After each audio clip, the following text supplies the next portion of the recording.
goûter d'abord. L'homme veut toujours goûter, veut toujours étudier avant d'envoyer la seule là à la mairie. C'est ce que nous allons voir aujourd'hui. Tu veux goûter d'abord. Tu veux faire faka d'abord. Avec Jésus là, ça passe pas des faka là. Ça veut dire fornication, impudicité, péché. Ça passe pas. On va voir ça tout de suite. As-tu suivi? Salut tout le monde. Aujourd'hui là, on va parler des fiançailles.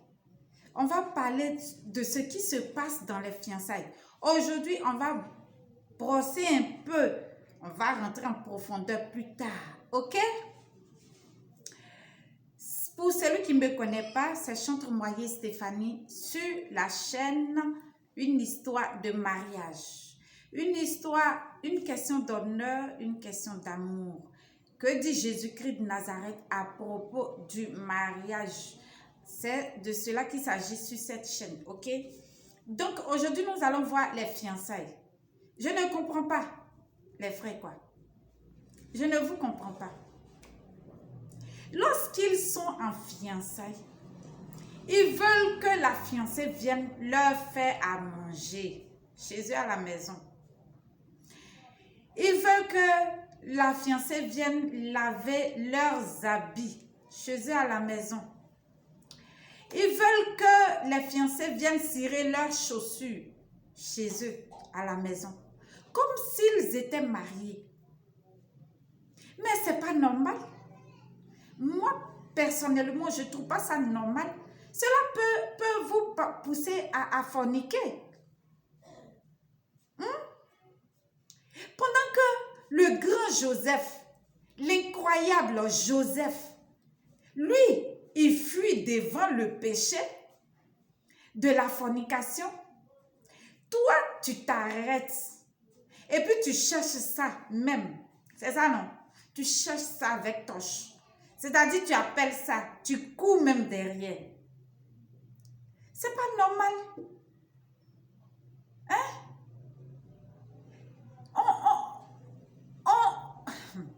Mais oh, attends. Attends qu'elle soit dans le foyer d'abord. Attends que la fiancée là, tu la maries et qu'elle rentre dans le foyer d'abord. Là comme ça, elle peut faire tout ce que tu veux. La chose, tu vas dormir dedans là. Hein? Elle peut faire tout ce que tu veux, tout ce que tu vas lui demander, elle le fera. Parce que elle est sous ta couverture. Genre, c'est toi tu es le chef de famille, elle fera tout ce que tu veux. Elle va faire tous les bons plats que tu veux. Elle sera à ta disposition. Pourquoi tu es chaud comme ça? Tu es chaud comme ça. Tu veux briser des étapes. Pourquoi? Tu es trop pressé. La chose que c'est pour toi. Tu l'as fiancée, tu veux la marier. C'est pour toi. Donc pourquoi tu te presses? Je me pose une question. Est-ce qu'il existe même des frères actuellement de nos jours là? Est-ce qu'il existe des frères qui fuient comme Joseph? Qui fuient comme Joseph même?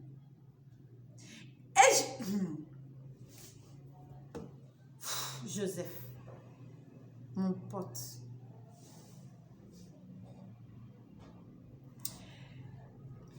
Au lieu de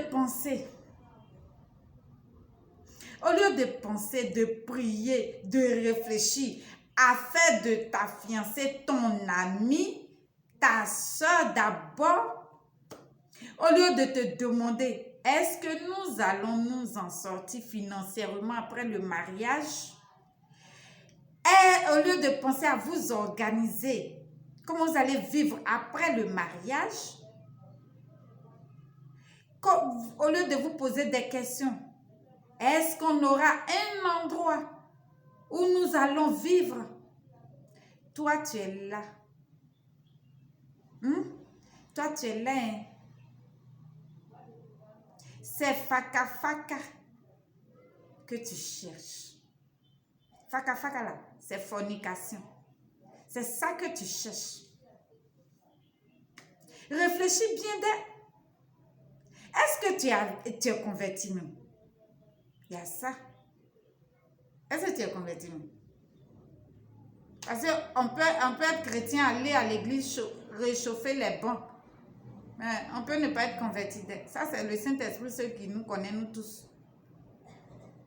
Parce que si tu es converti, ça doit se démontrer par tes actes. Et puis, toi, la sœur,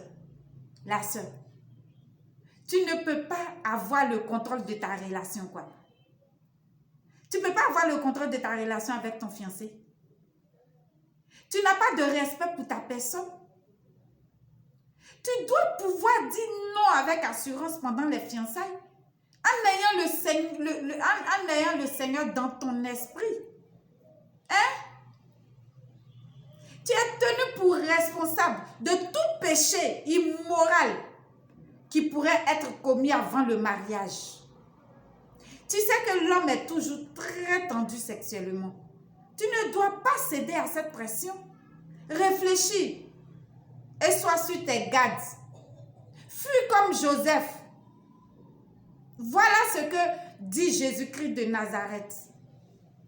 Que Dieu nous aide vraiment. Il y a des gens qui disent carrément, il faut se connaître d'abord avant d'aller au mariage. Parce qu'il y a des surprises désagréables. Il peut y avoir des surprises désagréables dans le mariage. C'est que Dieu même a choisi pour toi là. Il y a quelle surprise là-bas? C'est que tu n'as pas déposé ton conjoint là. Tu ne l'as pas déposé devant le trône de Dieu. Si tu trouves des surprises désagréables là-bas, c'est que tu t'es fiancé, tu t'es basé sur la passion et non pas sur ce que le Saint-Esprit t'a dit. Si tu le déposes devant le trône de Dieu, il te dira tout. Le Seigneur te dira qui il est, comment il est. Il te montrera tout. Tu n'as pas besoin de te livrer pour connaître, pour goûter d'abord avant d'aller au mariage. Ça, je ne suis pas d'accord avec ça. Ça sera une table ronde autour de ça. On va faire une table ronde pour ça. La suite pour une nouvelle vidéo. Bye.